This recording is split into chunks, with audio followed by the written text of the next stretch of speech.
क्या कह रहे? अगर यह पता होता कि एक कन्या अकेली हुई है, तुम्हारे कोई पुत्र उत्पत्ति नहीं हुई है, तो माता विदेहा दुखी होती कि नहीं होती? इसका मतलब यह हुआ कि ज्ञान दुख का कारण है। क्या दुख का कारण है?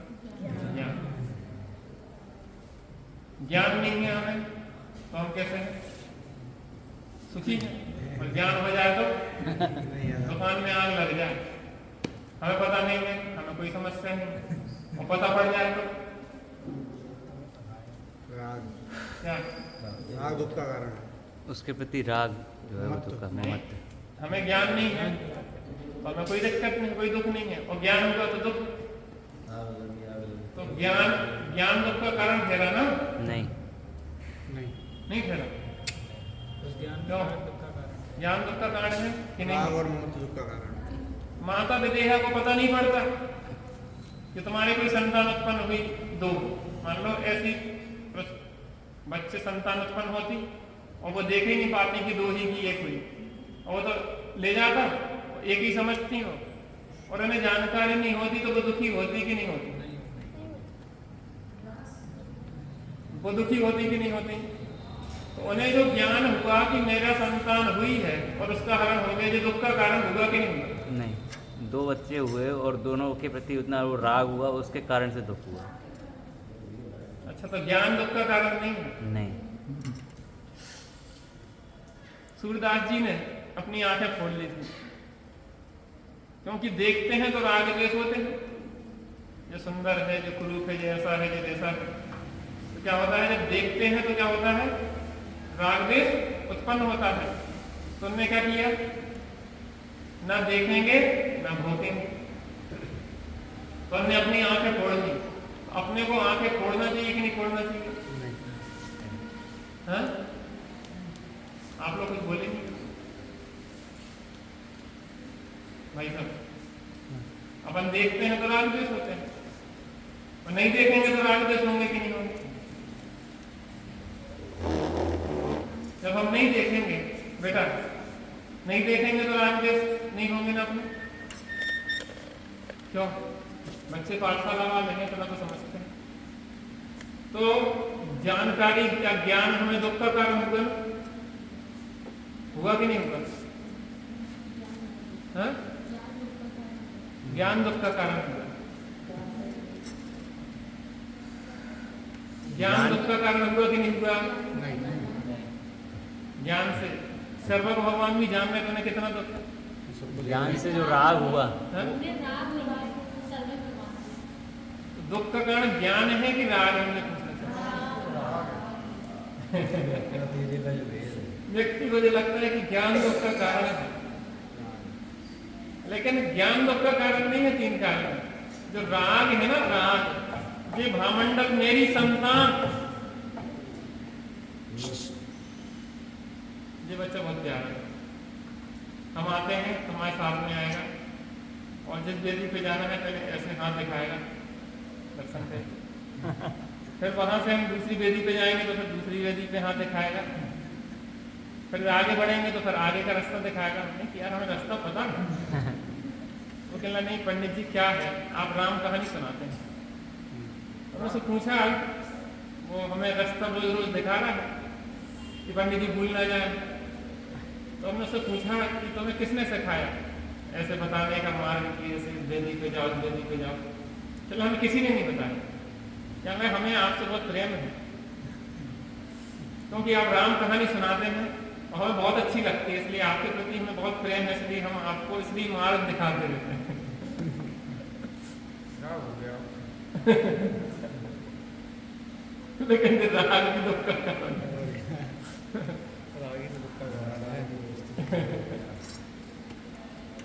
राग आग दहे सदा ताते संयमामृत से ये चिर भजे विषय कसाय त्याग निष्पद। तो माता विदेहा ज्ञान के कारण दुखी नहीं हुई, क्या के कारण हुई? राग के कारण दुखी हुई। अब क्या कैसे दुख हो रहा है, क्या क्या परेशानी भोग रही है वो, अपन आगे बढ़ते हैं।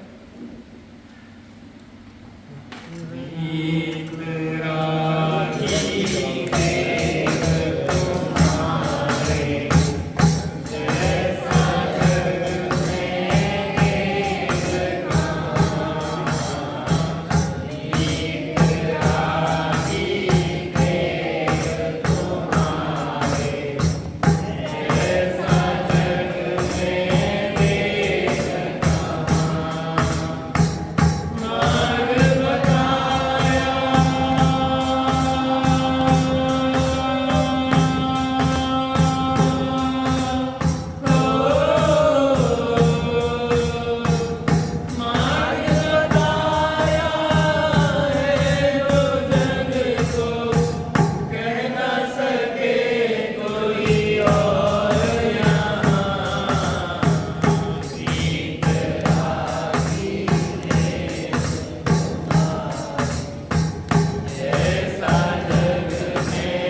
हम आपको यह सूचना मिली कि आपके पुत्र का क्या हो गया है, हरण हो गया है, अपहरण हो गया है, तो रो रो के हाल बेहाल हो गया। आपका तो नहीं होता, आपका तो नहीं होता। आपका जो इष्ट है, जो आपके अनुकूल चलता है, अगर उसके साथ ऐसी घटना हो जाए, आज आपके यहाँ क्या हुआ एक दिन का अरहंत नाम क्या है, अरहंत नाम सप्त आज हुआ कि पहले भी था?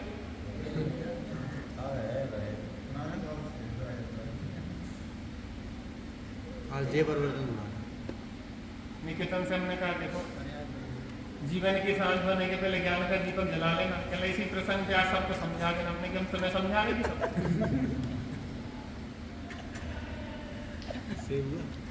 व्यक्ति को क्या है, तो उसको लगता है कि दूसरे को हो जाए, लेकिन हमाओं का हुई है। परोपकार की भावना अच्छी, लेकिन पहले बाइक खुद खा ले, फिर दूसरे को बायनो बांट। अरे भैया, हम पहले अपने जीवन में क्या करें, जीवन की सांझ होने के पहले ज्ञान का दीपक जला। नहीं तो पता पड़े कि अंत में फिर हमें सुधार का मौका ही, जब तक जवानी है। धर्म करो मस्त जवानी में, बुढ़ापा किसने देखा है। धर्म करो मस्त जवानी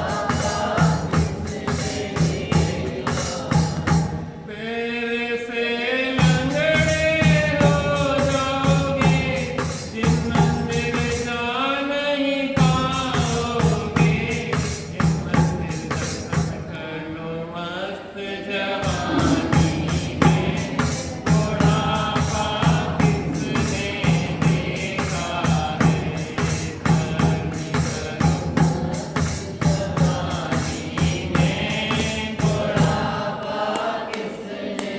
देखा। तेरे से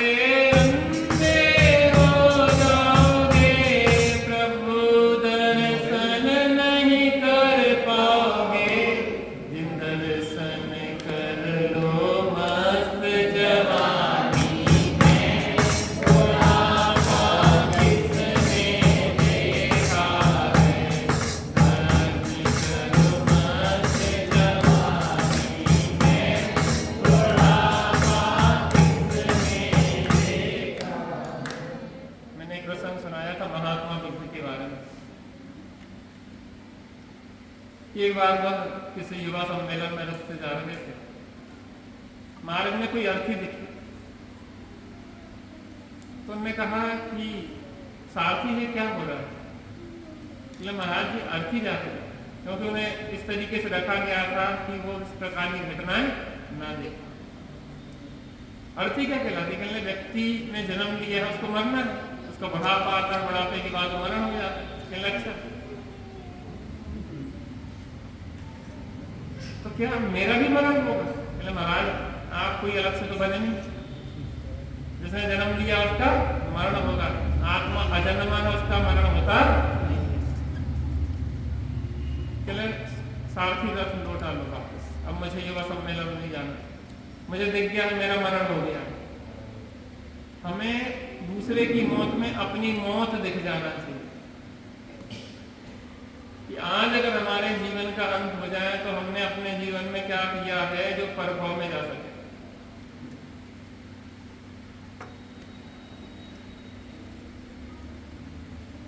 आराध्य से हमने पूछा कि पहले कौन सा काम करना, अपने पहला कौन सा काम करना, आत्म कल्याण का काम पहले करना है कि घर गृहस्थी की सेटिंग पहले करना है? कौन सा काम पहले करना है? माता में कहने के लिए, हाँ? कहने के लिए आत्म कल्याण, कहने के लिए कहने में कहना है कि आत्म कल्याण करना है पहले, हाँ, और काम करना है। किसको ठगेंगे भैया अपन? बुढ़ापे में धर्म कर लेंगे, बुढ़ापा आ जाए जरूरी है कि जवानी में चले जाते हैं, बचपने में मर जाते कितने साल। अभी तो तुम्हारे खेलने खाने की उम्र है भैया, अभी तो खेलने खाने की उम्र है, खेलो खाओ बच्चों। अभी कौन सी उम्र है तुम्हारी? खेलने की उम्र है ना। लेकिन बचपने में मरते नहीं है बच्चे, हैं? कभी भी मर सकते। तो कब करना धर्म पर? धर्म बुढ़ापे भी नहीं छोड़ देना। लौकिक पढ़ाई पहले करना, लौकिक पढ़ाई, लौकिक कार्य, लौकिक व्यवस्थाएं पहले मिला लेना और धर्म छोड़ देना। कब के लिए? बुढ़ापे के लिए। बुढ़ापे में जब आंखों से दिखेगा नहीं, कानों से सुनाई देगा नहीं, इंद्रियां काम करेंगे नहीं, तब चलो भैया फिर अंदर चलो, उनको चलो सुनावे चलो। कहा भैया कान से सुनाई देती नहीं देती। हुक्मचंद जी भाभी एक बार सुना रहे थे, चल एक जने आए जल्दी जल्दी, वो हमारी माता जी को अंत समय चल रहा है, सो आप तरह कर सुना दो। कहने कहा भैया तो मैंने कहा सुनाई देती नहीं, कहने तो 10 साल से बेरी और दिखाई देती नहीं, कहने वो 10 साल पहले आँख की रोशनी भी चली गई थी, ना तो उन्हें सुनाई दे थे ना दिखाई दे थे, ना उन्हें इंद्रिय कोई काम कर रही है। और जवानी में धर्म करो कि नहीं करो? कहने नहीं ना, जवानी में धर्म करो। अब उन्हें सुनाई से सुनाई भी नहीं दे रहे, दिखाई नहीं दे रहे, धर्म भी नहीं करो। अब का वही है। हमारे एक रिश्तेदार थे, हमारे नजदीक के थे, तो हम गए उनके पास, तो उन्हें संबोधन किया, लेकिन संबोधन करने से उन्हें कुछ फीलिंग्स दिखाई नहीं दे रही थी, सुस्त सुस्त से दिखाई दे रहे थे। उतने में उनकी एक रिश्तेदार आई, तो रिश्तेदार आई तो उन्होंने कहा कि क्या जीजा दूध जलेबी खाओगे? क्या पूछो? दूध जलेबी खाओ। प्रसन्नता आ गई चेहरे, दूध जलेबी खिलाने प्रसन्नता, और धर्म की चर्चा खिलाना रोहानों से चेहरा। हम जितना सुना जाएंगे और बेचारे परेशान हो जाए, जबरदस्ती झेलने पड़ रहा है। अगर तुमने धर्म जवानी में नहीं सुना समझा है, कोई रुचि नहीं है, तो आदमी को क्या लगेगा? दूध जलेबी याद आएगी। इसलिए भैया धर्म कब करना है बच्चों? धर्म करो मस्त जवानी में,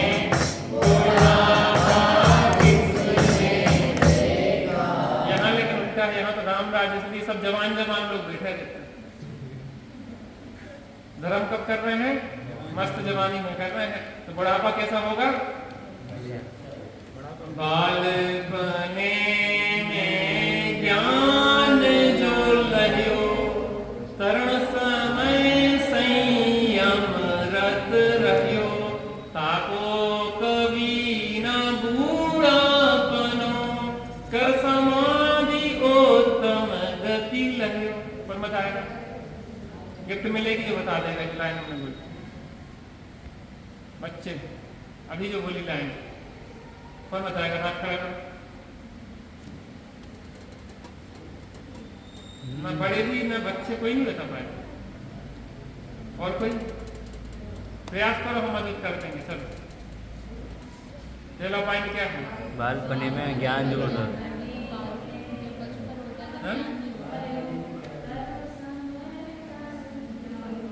जो तो छेड़ा वाली एक मिनट। हाँ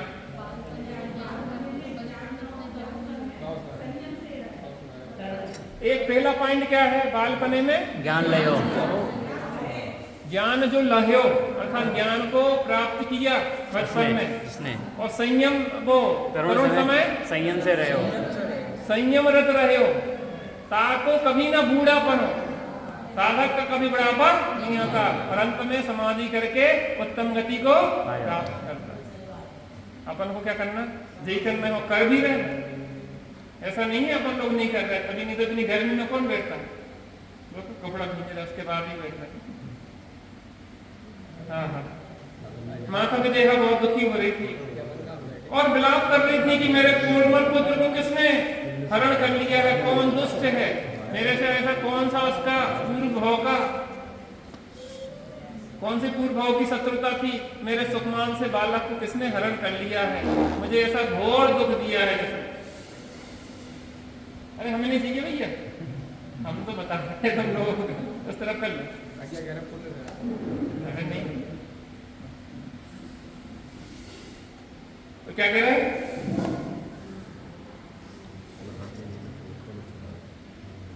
कौन ले गया राजभवन से मेरा संप्रति जाते कुमार, राजमहल रक्षक पुरुषों को पुनः पुनः देखा।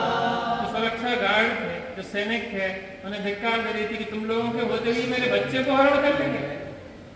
तुम्हें शर्म आना चाहिए, तुम्हें किस लिए रखा गया? ताजमहल में सुरक्षा के लिए रखा गया हो, तुम्हारे होते हुए मेरे बच्चे को कोई दुष्ट हरण कर ले।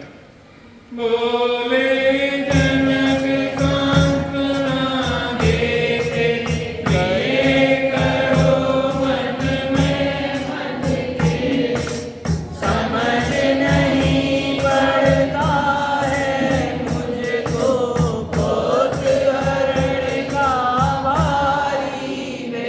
पति देव सांत्वना दे रहे कि प्रिय मुझे भी समझ में नहीं आता, इतनी सुरक्षा व्यवस्था, इतनी सब व्यवस्थाएं होने के बाद भी कैसे व्यक्ति कोई हरण कर लेगा तुम्हारा पुत्र को? मुझे कोई व्यवस्था समझ में आने दी, आखिर इसमें क्या है ऐसा?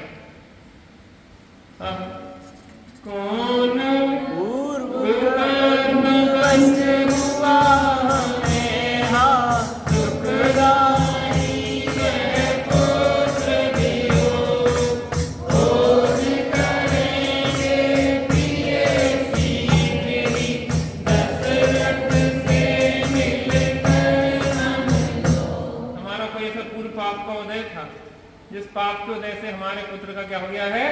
हरण हो गया। कोई दुष्ट हमारे पुत्र का हरण कर ले गया है। अब चूंकि जनक और दशरथ की प्रीति थी, मित्रता थी, तो जब भी संकट आता था तो क्या करते थे?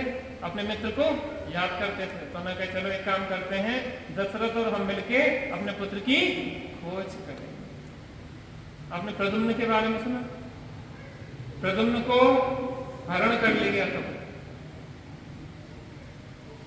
कृष्ण का पुत्र प्रद्युम्न, और कहां पे पला था वो? विद्याधर लोक। और मां यहां पे दुखी हो रही, रुक्मणी रो रही, लेकिन 16 साल की उम्र में 16 कलाएं लेके जब आया था प्रसन्नता। ऐसे ही आज दुख हो रहा है किसको? विदेहा मां को, लेकिन भविष्य में जब भामंडल आएगा तो वो खुशी के कारण बनेगा। देखो कई बार होता ना, बच्चे होते ना, बच्चे पढ़ने के लिए बाहर जा रहे हो तो माँ क्या होती है? दुखी होती है, होती कि नहीं होती? अब अपने से दूर भेजने में क्या होता है? कष्ट होता है कि भैया हमारा बच्चा है, छोटा सा बच्चा है, अब उसका क्या हो रहा होगा, कैसा नहीं, कैसा हो रहा होगा। लेकिन जब आपको अगर उसको योग्य बनाना है तो उसको अपने से क्या करना पड़ेगा? दूर तो करना ही पड़ेगा। एक मैं घटना सुन रहा था, ये बच्चा था 5 साल का, उसको राजा ने गुरुकुल भेजने का कहा। माँ बहुत रो रही थी, बच्चा भी बहुत रो रहा था, लेकिन पिताजी बहुत सख्त थे कि ले देखो बेटा, तुम्हें जाना तो है ही, और घोड़े पे बैठ के जाओगे, अगर तुमने पीछे मुड़ के देख लिया तो हमेशा के लिए इस राजमहल के दरवाजे बंद हो जाए। क्या बोला? अगर तुमने पीछे मुड़ के देख लिए जाते समय तो पूरे हमेशा के लिए क्या होंगे? राजमहल के दरवाजे बंद हो जाएंगे। और अगर तुम गए वहां से विद्यार्जन करके आए तो तुम फिर से घर में वापस आ जाओ। अगर आपको अपने संतान का भला करना है तो आपको थोड़ा कठोर तो होना ही पड़ेगा, क्योंकि उसमें आपका भी हित है और उसका भी हित है। क्योंकि अगर उसको आपको धार्मिक शिक्षा देना है, धार्मिक संस्थान में भेजना है तो थोड़ा सा आपको कठोर होना पड़ेगा। इन बच्चियों को आप लोग धार्मिक संस्थान में भेजोगे, यहाँ से धार्मिक शिक्षा प्राप्त करें बच्चियाँ कहीं कहीं? बच्चे लोग 2 भी जा रहे हैं सर, इस वर्ष 2 बच्चे, एक सोनगढ़ जा रहा है, एक स्मारक जा रहा है। बच्चों को अभी एक फुटेरा, हम लोग वहाँ पे फुटेरा में थे, वहाँ की कम से कम 10, 12, 15 बच्चियाँ हैं बाहर पढ़ रही, दिल्ली संस्थान में, अपनी ब्राह्मणी सुंदरी है ना, पंडित साहब की प्रेरणा से बनी, 10-12 बच्चियाँ, और वहाँ पे इतने सारे शास्त्री हैं, अनगिनत शास्त्री हैं। तो छोटी छोटी जगह से बच्चों को अगर आपको अभी संस्कार। शिविर में भी एक बच्चा जो आया था वो फुटेरा से ही था। अच्छा हाँ, हमें तो क्योंकि हम फुटेरा लेके आए लेकिन वो हमें नहीं मिला था। अगर बच्चों को अगर आपको धार्मिक संस्कार देना है तो थोड़ा सा आपको मोह तो उनसे क्या करना पड़ेगा, कम करना पड़ेगा, तभी आप उनका हित कर सकते हैं। मोही माता पिता बच्चों के संतान का हित कर सकते नहीं, वे तो रात में सोचते हैं कि वो बस। लेकिन ऐसे अकेले दूसरी जगह पढ़ने की अपेक्षा आपको अपने धार्मिक संस्थानों में पढ़ाना चाहिए। अभी हमारे से भैया का हुआ है कि जानकारी कि 4वीं से लेकर 10वीं तक बहन या भाई जो भी पढ़ना चाहते हैं तो वहाँ हमारे में अपना गुरुकुल जो चलता है वहाँ पे एडमिशन होगा। तो जो भी लोग वहाँ भेजना चाहते हैं बच्चों को हमारे वहाँ पे भेजें। तो माने धार्मिक संस्थान में आप भेजेंगे तो बच्चे क्या है आपके योग बन जाएंगे। उससे क्या होगा कि उनका भी भविष्य भी अच्छा है और आपका भविष्य भी अच्छा होगा।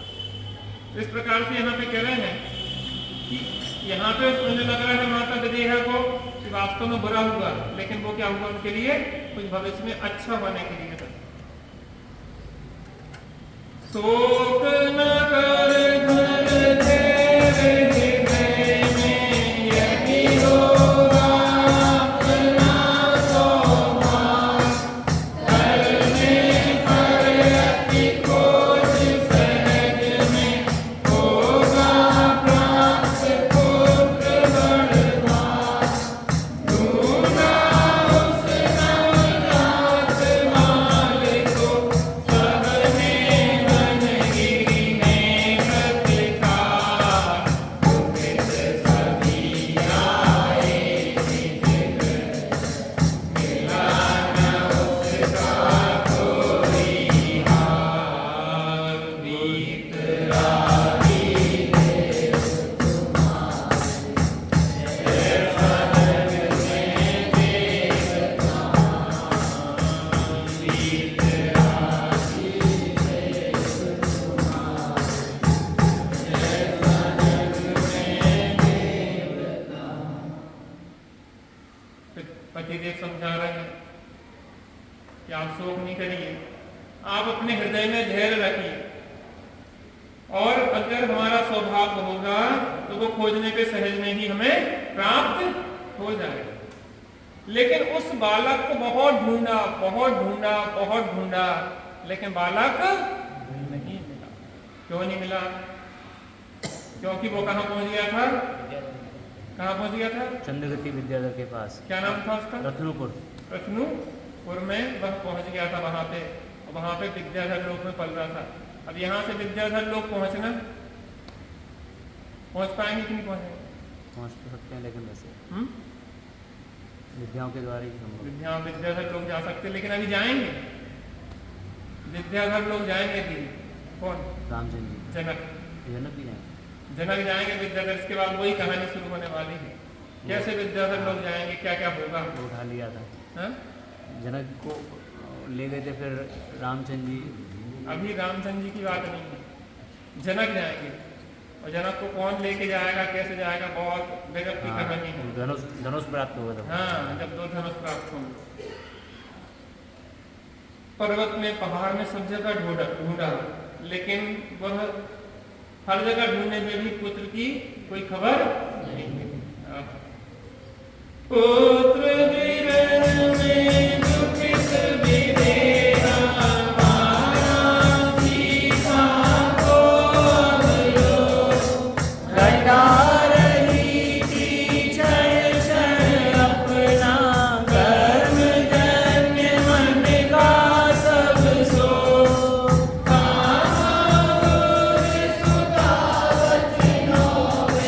बदन प्रफुल्लित पद्म समान,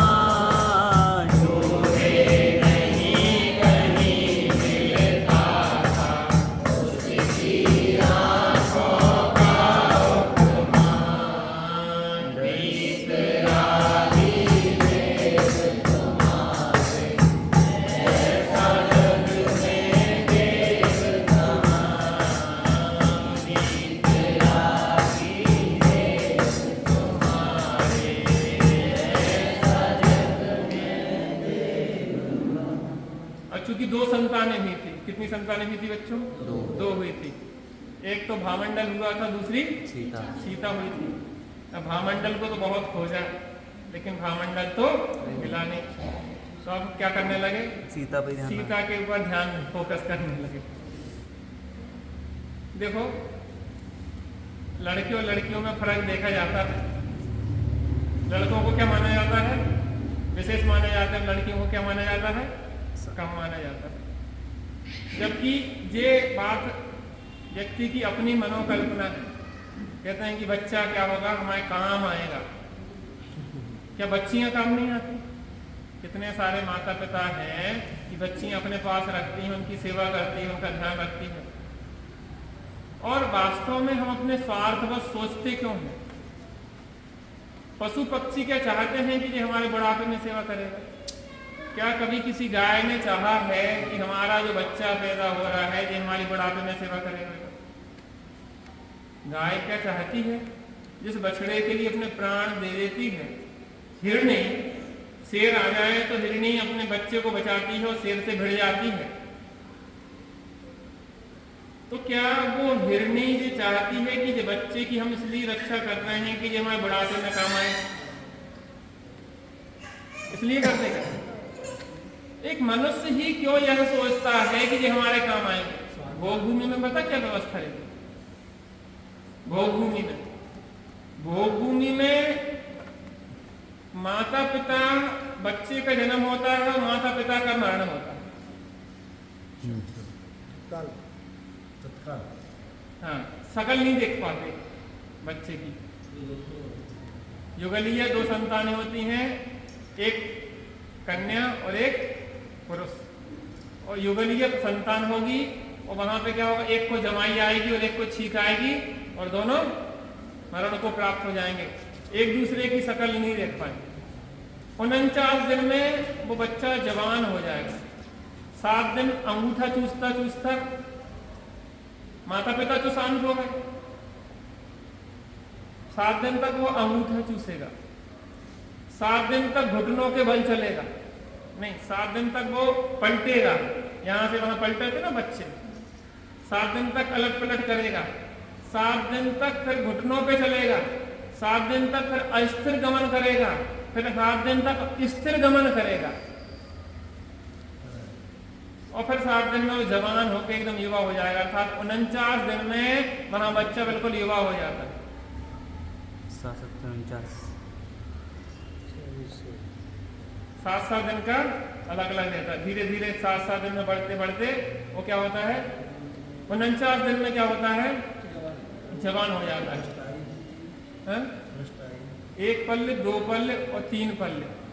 जघन्य भोग भूमि की उत्कृष्ट आयु 1 पल्ले, मध्यम भोग भूमि की 2 पल्ले और उत्तम भोग भूमि की 3 पल होती है। सभी की नहीं, जघन्य कम होती है। मतलब एक पल जितने भी लोग हाईएस्ट है। नहीं, जितने लोग सबकी नहीं, अधिकतम है जिसकी सीमा। जैसे जघन्य भोग भूमि की अधिकतम है 1 पल्ले अधिकतम, और मध्यम भोग भूमि की है अधिकतम 2 पल्ले, और उत्तम भोग भूमि की है अधिकतम 3 पल्ले। और जघन्य का शायद 10,000 वर्ष है, जो भी हो उसको मुझे देखना पड़ेगा, उसकी जानकारी पक्की नहीं है। जघन्य कितनी है? कम से कम हाँ, वो देखना पड़ेगा। कम से कम जघन्य कम से कम न्यूनतम कितनी। तो वहां का क्या होता है? 10 प्रकार के कल्प वृक्ष होते हैं। वहां पे 10 प्रकार के कल्प वृक्ष होते। कहाँ पे? भोग भूमि में। तो जैसे ही बच्चे उत्पन्न हुए थे और बच्चे उत्पन्न होने के बाद माता पिता का तत्काल देहावसान हो गया। ना बच्चों ने माता पिता को देखा, ना माता पिता ने बच्चों को देखा।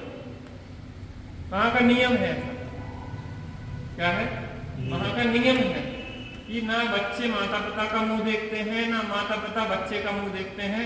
जुगलिया पैदा होते हैं, साथ में रहते हैं जीवन पर्यंत, और अंत में 2 संतानें उत्पन्न होती हैं और वो भी उनका मुंह देखे बिना चले जाते हैं।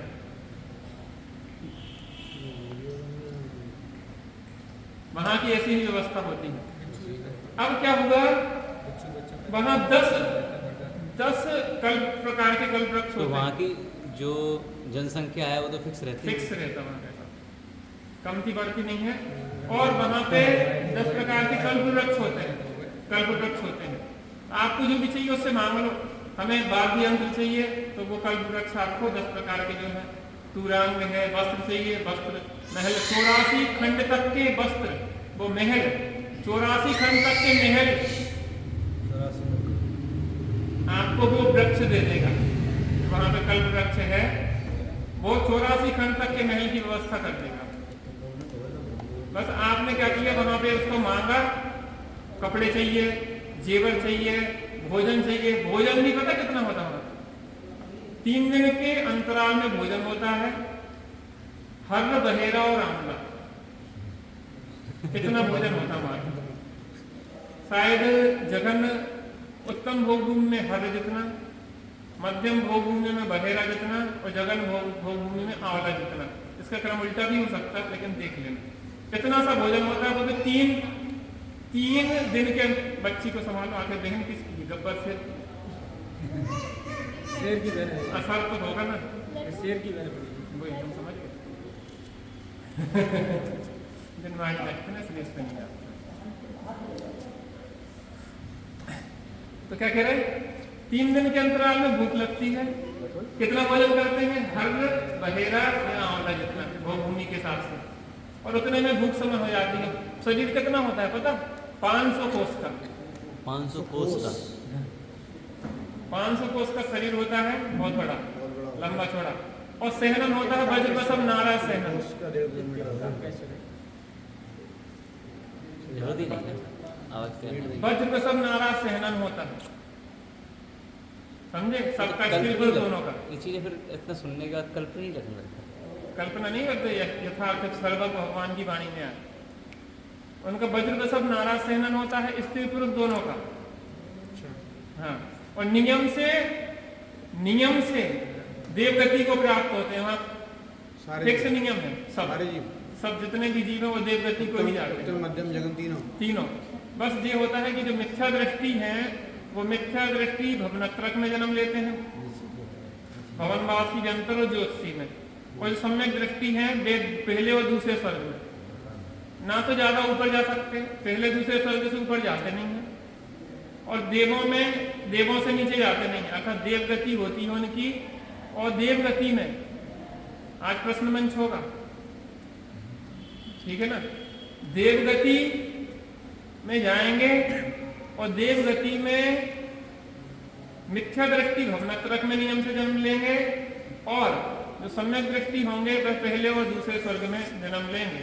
इस तरीके की, चूंकि क्या है, वहां बहुत मंद कसाय होती, साथ में रहते हैं, साथ में पूरे जीवन भर रहते हैं, अपने घूमने फिरने की व्यवस्था है, घूमते फिरते रहते हैं, और साथ साथ चले जाते हैं, साथ जिएंगे और साथ दो संतानें उत्पन्न होंगी। आरंभ करने का भी विकल्प कुछ काम ही नहीं है वहाँ तो। कल्प वृक्ष 10 प्रकार के कल्प वृक्ष हैं, आप तो घूमो फिरो। अच्छा, और पता भोग भूमि कैसे प्राप्त होती है, आहार धन के फल में होती है। जिन मंदिर वगैरह तो होते हैं, जिन मंदिर होना चाहिए, मुझे एकदम कन्फर्म नहीं।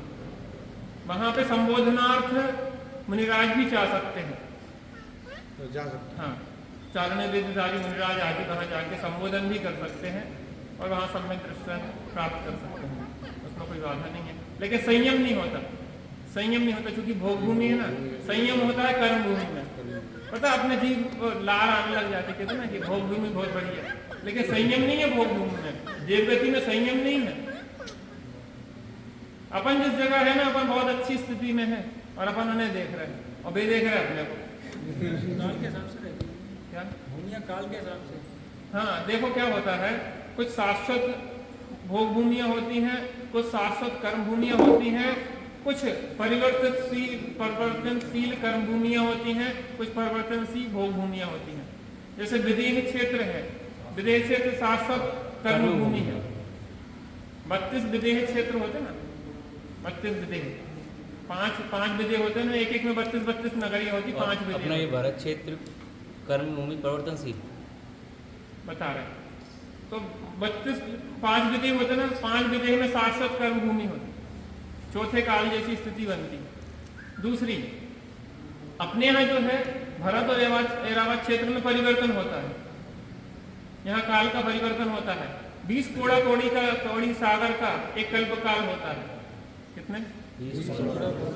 20 कोड़ा कोड़ी सागर का एक कल्पकाल होता है, 10 कोड़ा कोड़ी सागर का अवसर्पणी होता है, 10 कोड़ा कोड़ी सागर का उत्सर्पणी होता है। 10 कोड़ा कोड़ी सागर में 6 कालों में डिवाइड होता है।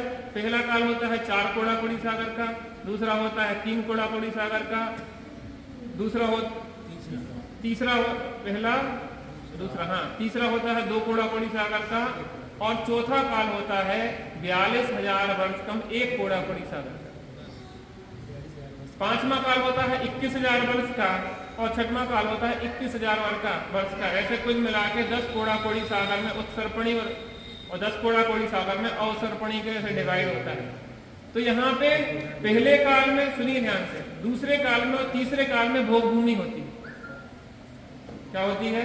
पहले काल, दूसरे काल और तीसरे काल में क्या होती है? भोग भूमि होती है।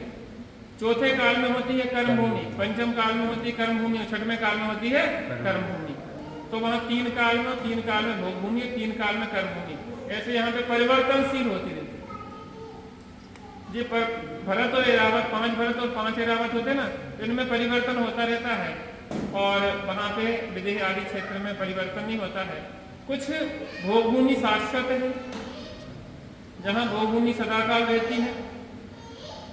जो असंख्यात द्वीप समुद्र है, उन असंख्यात द्वीप समुद्र 2.5 द्वीप के बाहर, उनमें शाश्वत भोग भूमियां हैं। उन समुद्रों के मध्य में, प्रत्येक समुद्र में, असंख्यात समुद्रों में जघन्य भोग भूमि है वहां। और वहां पे कौन रहते हैं? त्रियंश रहते हैं, क्योंकि 2.5 द्वीप के बाहर मनुष्य जाते नहीं है। तो वहां पे शाश्वत कर्म भूमियां हैं।